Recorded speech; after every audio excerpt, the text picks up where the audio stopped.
So, chat, I do think we're set up and established enough in what we have to do to say, all right, let's progress forward, because we know that, again, we were going to have to make a lot of changes, right? With the exception of our goaltenders, who are looking great, we have a lot of problems on this team. And the problems are that we have too many players for too few spots. Again, look at how many NHL caliber defensemen that we have. We need to make changes, right? In terms of forwards, look at what we have here. Too much for too few spots. So a lot of changes are coming. We did just go through, and I think I know who we want to target. Top Hat, I haven't looked at the comments for that, and I won't, because comments are terrible. Here's a word of advice, right? Again, for anybody that missed it, Top Hat mentioned hockey people being toxic. And Siler, what's going on? How are you? Thank you for that. A video of Matt Potter's dad being like, Matt doesn't even, we still kind of pay the bill on his car. And I can imagine people being toxic in the comments. Internet-wise, if I enjoy something, I do not look at the discourse surrounding it. Never. Don't do it. It's not worth it. Just like what you like. I saw the video of that, and I'm like, it's just the dad busting his son's balls. Not like that. If I liked something wrestling-wise or TV show-wise, I don't look at the discourse. I don't do it. And he is joking around, too. Exactly. If you like something, the people who are most likely discussing that topic online are doing so in a negative, critical way, instead of just being like, hey, I like this. Oh, I like this too. There was a Chris Rock joke in his 99 comedy special where he made a joke about the husbands just getting, it's the girls' night, so the husbands just get thrown into a room and it's like, I like baseball. I like baseball too. That's not what the internet is. The internet's I like baseball. You're a fucking Nazi. That's what the internet is. So if you enjoy something, I don't recommend looking up discourse about it or looking at comment sections or anything like that, because that's what the internet is. Oh, you like something? You're the worst person on earth. Or here's why what you like fucking sucks. Because we have created this environment where the grift and the counterpoint is so financially beneficial that no matter what it is, oh man, I really like the fact that this child had a lemonade stand. And then someone, because they know what'll get views on the internet, has to say, actually, that child is making lemonade using lemons from the child factories of Uganda. And it's just a fucking cute kid with the lemonade stand, man. Shut the fuck up. So, yeah, I highly recommend never looking at comments is the entire point.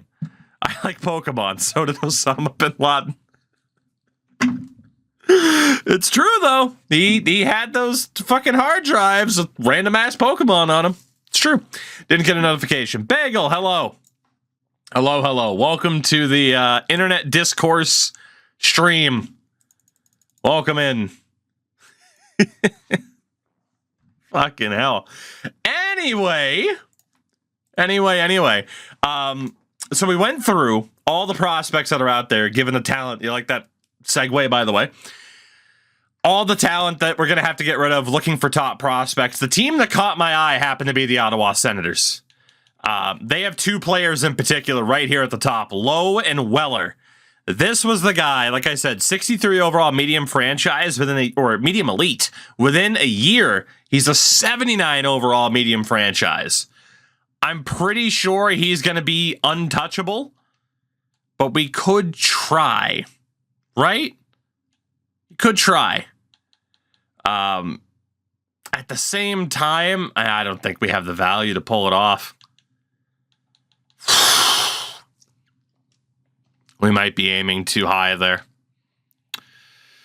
Oh, man. There are plenty of other medium elites we could go after. But there is no denying that those two would be the best ones. And yes, the Sens also have that franchise level goalie, but we don't need him. We simply don't. I mean, he's an 85 at 21, so I mean, he's technically still worse than Scott. So, do we have the value to pull off these trades, knowing that they don't want to trade him? I have to at least try. My one fear, though, God, it's a division rival. It is a division rival. Top 5 favorite cookies. Chocolate chip. Pumpkin chocolate chip. White chocolate macadamia. Cinnamon raisin. That's not true, but it is now. And peanut butter. Okay, really quickly. Double chocolate, chocolate. Oreos are fine. That's right. I said it. Oreos are fine. There are quite a few teams in the Western Conference where we could target their medium elites first. I think I'm going to go that direction. So let's go over to Los Angeles here, because they have a player by the name of St. Louis, who isn't actually that valuable, apparently, but I think we can rob them blind for both St. Louis and Kasparaitis. We've made a lot of trades with the Kings as of late, and this will be yet another, as Andrew Nielsen is on our trade list, and we'll try to make him the basis for this particular deal. See if we can make this work. So it's either I'm going to build a cup winner or I'm turning the Kings into a cup winner.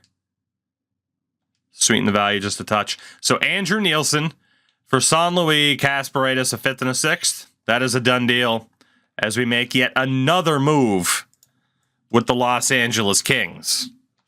My favorite trade partner, apparently. Up next is Edmonton, as they have a prospect of a similar value, Claremont, a medium elite who they're looking to get rid of as well.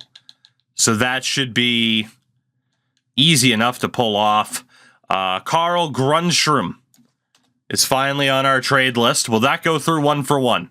Yes, it will. So there we go. Grundstrom for Claremont. That's why I normally safety net those trades, but it did look even. Chicago has a dude by the name of Isbister. He is going to be a lot more difficult to get, but I do think we can pull it off. So we are going to be using Sami Niku as one of the bases for this trade.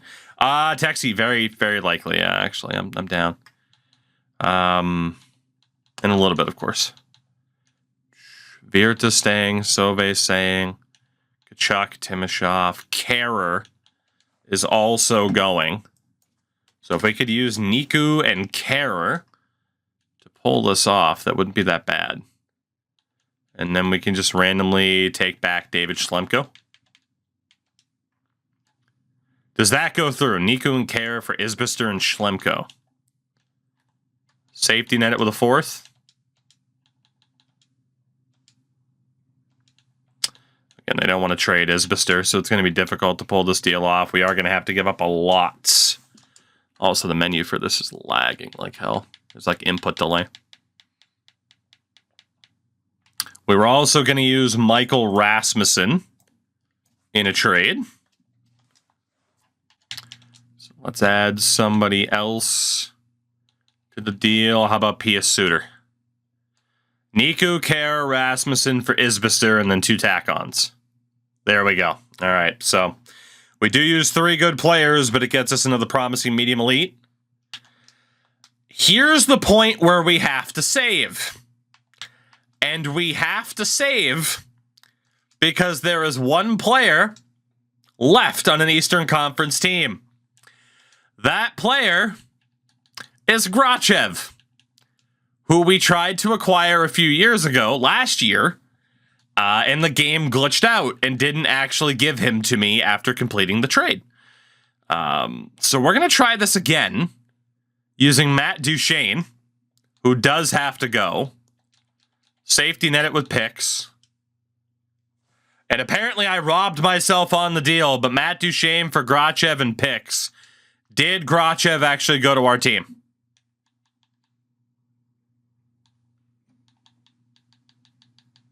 He did. Okay. Apparently his value was a hell of a lot lower than what it looked like. So yeah, there we go. Duchene, we pick up Grachev. There was actually another player I was supposed to get from the Ducks in that particular trade, but that is okay. It was a medium top 6. So yeah, we trade Matt Duchene out to Anaheim. Could have gotten a little bit more back in the deal, but Jesus, look at this team. Are we going to complain? No, we're not. So now we're looking at elites on Eastern Conference teams. And we'll start by looking at those who are not within our division, which leaves New Jersey and Carolina as the 2 targets. So the Hurricanes have Bergfors, who's another one of those medium elites that has ship value for whatever reason, so he should be easy enough to get. And to pull off this trade, we are going to be looking at Christian Vesalainen, who does need to go. Safety net it with a 3rd. Safety net it with a 5th. Vesalainen for Bergfors in a 5th. There it is. Prospect hoarding now, basically. I mean, we have all these valuable players. It's just the turnover. It's a matter of time until we win a cup. Yes, the prospect and pick turnover is continuing. New Jersey has Lamb, who is a tremendous, tremendous player. The question is, will I be able to pull this off? And the answer is probably, given that Nolan Patrick has to go. I love me some Nolan Patrick, but his time on this team has come. Who else do we have I was looking to use? I don't think we have anybody else of decent value. So this is what you did during your Canucks and Bruins runs in NHL 16. You know, it's just we're returning to Monkey. we're regressing back to the past is what we're doing. Let's use Enqvist and Ivanens, because they have decent value for some reason. Will that go through? No, it won't. I'd imagine I'm going to need a lot to pull off this trade. What about the 2 seconds that we have? All right, our first round pick is pretty much necessary, but that's okay. Still not enough. This might be a tough trade to pull off. Yeah. What if we give up our first rounder next year, too? Nolan Patrick, 2 firsts, 2 prospects for Lamb. Still no. Whew. All right, you did edit a lot out and just went to the trade. I mean, hey, the good times. The good times. The value's just a bit low. You fucks. Is my pick more valuable than Columbus's? Nope. God, we're so close to this deal going through. Do I have anybody that's worth more than the second rounder? Do you like Enqvist more than the second rounder? No. What is the way? I love the fact that that low franchise has that low of potential, too. It's amazing. Eriksson was staying. It's not like I can retain salary on Nolan Patrick either. Fuck.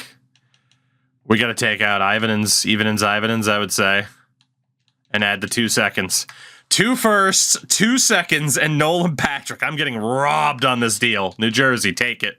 Thank you. We allow ourselves to get absolutely robbed on the deal because it is best for us long term. Those picks are going to be so low value, it doesn't even matter. But I think that's the last big trade we'll be able to pull off. And again, we didn't directly help a division rival in doing it. Bellamy's got to go. Cope has to go. Hurd, Pillman, and Daly. We got 2 people under contract. Will St. Louis work? Will St. Louis work? No. Anybody under 47 contracts? Columbus. How's that first round pick sound? Thank you very much. I probably could have gotten more back, but we'll take Columbus's first round pick for a bunch of dudes. Thank you very much. Let's see from there. Overhard has to go, as well as Buss, Enqvist, and Garcia. So 2 dudes under contract. Columbus, you want to talk again? I can help you fill out your roster.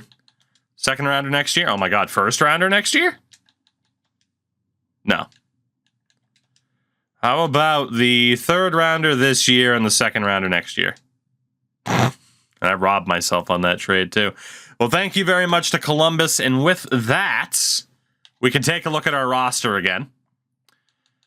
We do have a first round pick after all of that, which is hilarious. We are going to need depth goaltending, which is okay. We also have $20 million in cap space.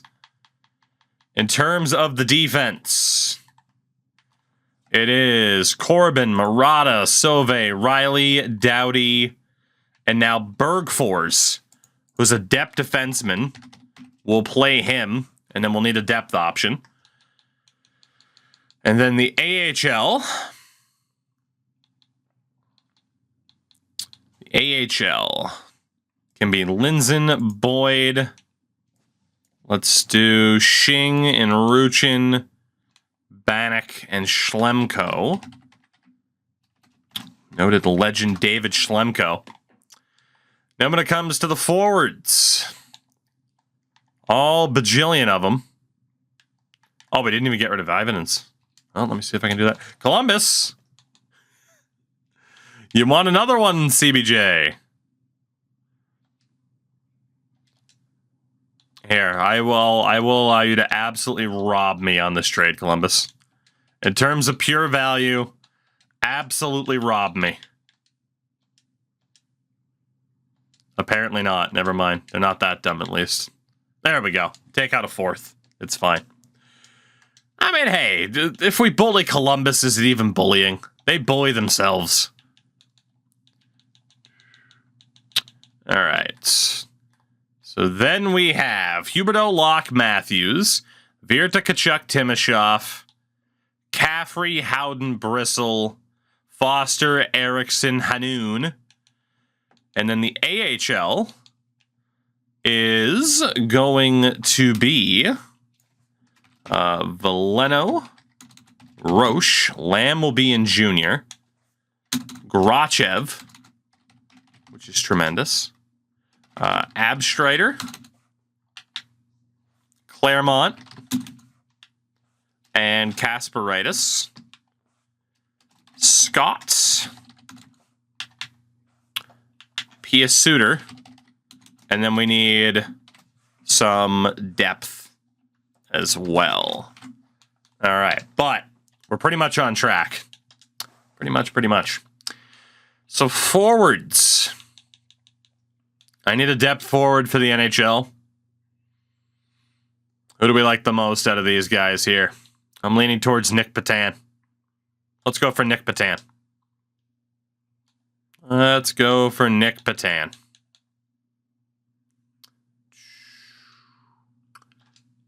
We can just sign him to what he wants, and it's fine. So let's see if Patan accepts. Defensively, in terms of a depth option, out of the dudes here, I mean, I'm not really attached to any of these names. Who the hell are you? Travis Brown. Yeah, we'll sign Travis Brown. Why not? Why not? Nope, he doesn't want. Okay, he's one of the guys that's like absolutely not signing with you because we traded away people. What about Scott Harrington? Nope. Mark Barbario. Nope. All right, let's sort by interested. Not too many people are interested, huh? That's okay. Cameron Gounce. Nope. Okay, well, sorting by interested doesn't do anything either. Okay. Nikita Nesterov. Nope. Ryan Graves. Okay, Ryan Graves might be the guy. Good to know. And then in terms of goaltenders, I need a third string goalie. Who else but the Hamburglar? Nope. The greatest goalie of all time, Zane McIntyre. Nope. Louis Domingue. All right, Louis Domingue might be the guy. We'll see. Louis Domingue. We do need backup goalies at the AHL level. We'll sign those guys last, I think, actually. We need a depth defenseman at the AHL level, preferably with a super low overall. And we'll go for former Leaf Mark Frazier. Nope. He'd rather retire at home than play for the Leafs again. What about Marc-Andre Gragnani?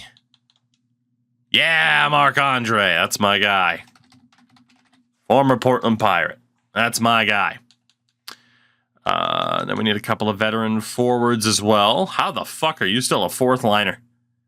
Yeah, I'd be smirking like that too if the game still considered me a fourth liner. Let's go for Franz Nielsen. All right, Franz. Considering signing with the team. Brad Staubitz. All right, Brad Staubitz will also talk. See, these AHLers, they know where their bread's buttered. Cody McLeod, I want a goon squad in the AHL. McLeod is going to take a look. Valtteri Filppula will also take a look. And then the GOAT, Louis Eriksson. All right, what about Corey Perry instead? Nope. Troy Brouwer? Nope. Zach Stortini. All right, Stortini will consider it. Good to know. All right, so let's see who signs out of that group. And then we need the cap whales for the goalies. Cloud, Staubitz, Patan, Nielsen, Domingue. Looks like everybody has accepted. Beautiful. Beautiful, beautiful. I mean, okay, I do from time to time. So, I know I offered Stortini one my deal. Who cares? He'll be in the AHL. Makes no difference to me.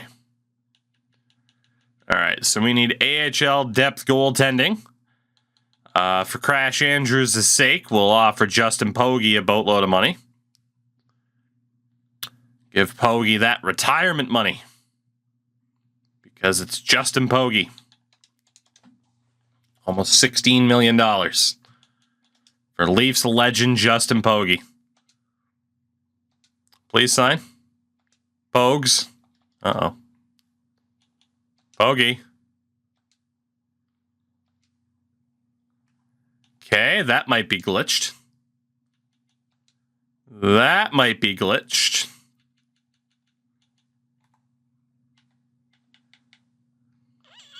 Or not. Maybe he said no even though... Did he say no even though I offered him $15 million? In my head, I'm like, there's no way he said no.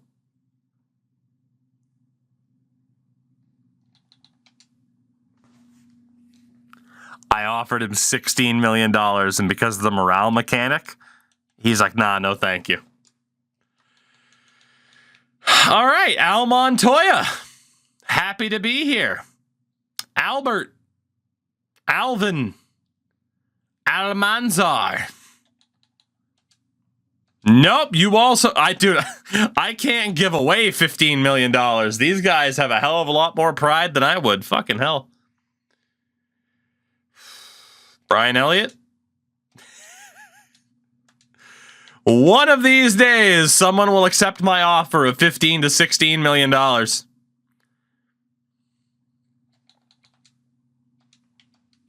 I don't know which one of them it's going to be, but one of them will accept. Hadobin? Hey, Anton Hadobin's a smart man. Dobby will take the money. Damn right. Damn right. That's a smart man right there, Mr. Hadobin. You'll love to see it. All right. I have the need for one more backup goalie. They don't have to make anything. Mark DeCanich. All right, Mark DeCanich looks like he'll be the guy. Sweet. Then we can set up this roster and go for it. We can also hold a team meeting and tell the boys to get their shit together. Jesus. 1-4-0 in the preseason. Big yikes. All right. What are we going to look like this year? McBride and Scott in goal. Pretty straightforward. With Louis Domingue as the third goalie. Defensively, Riley, Doughty, Murata, Sauve, Corbin, Bergfors, Schlemko. That works for me. Nighthawk, what's up? I'm in the process of writing 3 essays. Better you than me is my only response. I'm sorry. But better you than me. 4, 5, 6, 7, 8, 9. Gotta send these dudes down. These dudes right here. So that is 2, 3, 4, 5, 6, 7, 8, 9, 10, 11, 12. So Claremont needs to go down. And we can call up one. I mean, I was going to say Nick Patan, but I mean, we could call up Zach Stortini. Let's call up Zach Stortini and let him punch people in the damn face. If there's an injury. It does put him in the lineup too, which is insane. So obviously, again, we'll have to optimize this. But look at this team right now. Even in its unfinished form. Hello, Crash Andrews. I offered Justin Pogge $15 million and he said no. I just thought you should know. So what is this team going to be? Before we fix things up, what are we going to be? And it's looking like this is what we're going to be. Locke, Matthews, Huberdeau, Virta, Kachuk, Timashov, Bristle, Howden, and Caffery, Hanoun, Foster, and Erickson. Defensively, Riley Doughty, Murata, and Sauve, Corbin, and Robert Bergfors. In goal, Ian Scott and Nick McBride. If this team can't win a cup, it's literally just a matter of time. Like, I know we went to the cup final and technically got swept twice, but please let this be the last season.